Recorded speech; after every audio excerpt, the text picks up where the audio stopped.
Hi, എല്ലാവർക്കും നമ്മുടെ പുതിയൊരു വീഡിയോയിലേക്ക് സ്വാഗതം. ഇന്ന് നമ്മൾ വളരെ രുചികരമായൊരു ലെമൺ റൈസിൻ്റെ റെസിപ്പി ആയിട്ടാണ്. വളരെ പെട്ടെന്ന് തയ്യാറാക്കാൻ പറ്റുന്ന ലെമൺ റൈസ് നമുക്ക് തയ്യാറാക്കാം. അതിനുവേണ്ടി ഞാനിവിടെ ഒരു അടികട്ടിയുള്ളൊരു കടായി അടുപ്പത്ത് വച്ചിരുന്നു. ഇതിലേക്ക് 2 ടേബിൾ സ്പൂൺ ഓയിൽ ഒഴിച്ചു കൊടുക്കാം.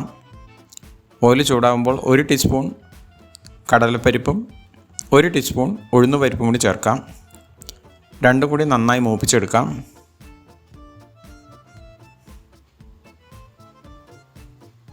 ഇനി ഇതിലേക്ക് 3 വറ്റൽമുളക് കട്ട് ചെയ്ത് ചേർത്ത് കൊടുക്കാം. നന്നായി വഴറ്റി മൂപ്പിച്ചെടുക്കാം. ഇനി ഇതിലേക്ക് 1 കഷ്ണം ഇഞ്ചി ചെറുതായി അരിഞ്ഞ് ചേർക്കാം. ഇത് നന്നായി വഴറ്റിയെടുക്കാം.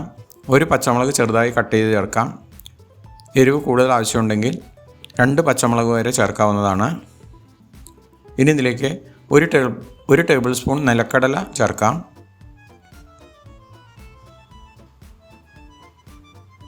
നന്നായി വറുത്തെടുക്കാം നമുക്ക്. ഇപ്പോൾ നിലക്കടല നന്നായി വറുത്ത് വന്നിട്ടുണ്ട്. ഇനി ഇതിലേക്ക് കുറച്ച് കറിവേപ്പിലയും കൂടി ചേർത്ത് ഒന്നും കൂടി വഴറ്റി കൊടുക്കാം.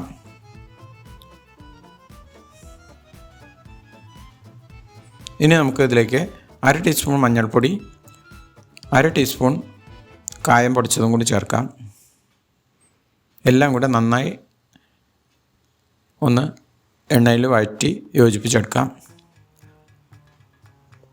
ഇനി നമുക്ക് ചോറ് ചേർത്ത് കൊടുക്കാം. നേരത്തെ വേവിച്ച് വെച്ച ചൂടാറിയ ബസ്മതിയുടെ ചോറാണിത്.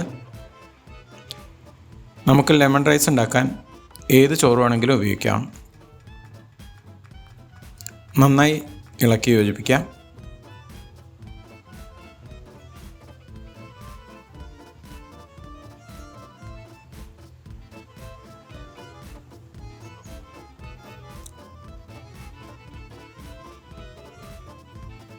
അപ്പോൾ നന്നായി ഇളക്കി മിക്സ് ചെയ്തെടുത്തിട്ടുണ്ട്.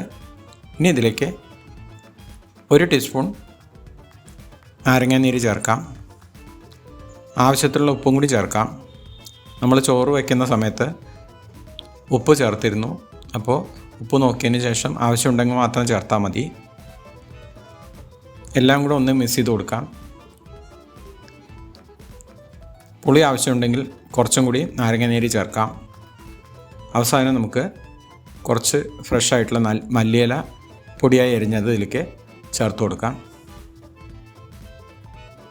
ഇനി എല്ലാം കൂടെ ഒന്നും കൂടി ഒന്ന് ഇളക്കി യോജിപ്പിക്കാം.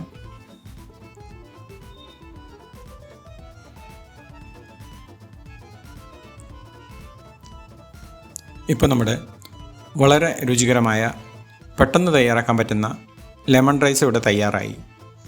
അപ്പോൾ ഈ ലെമൺ റൈസിൻ്റെ റെസിപ്പി നിങ്ങൾക്ക് എല്ലാവർക്കും ഇഷ്ടമായെന്ന് വിചാരിക്കുന്നു. ഇഷ്ടമായാൽ ലൈക്ക് ചെയ്യുക. അതുപോലെ ഫ്രണ്ട്സിനും റിലേറ്റീവ്സിനും ഷെയർ ചെയ്യുക.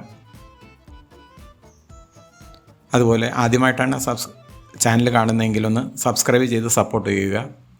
അടുത്തൊരു വീഡിയോയുമായി വരുന്നതായിരിക്കും. എല്ലാവർക്കും നന്ദി, നമസ്കാരം.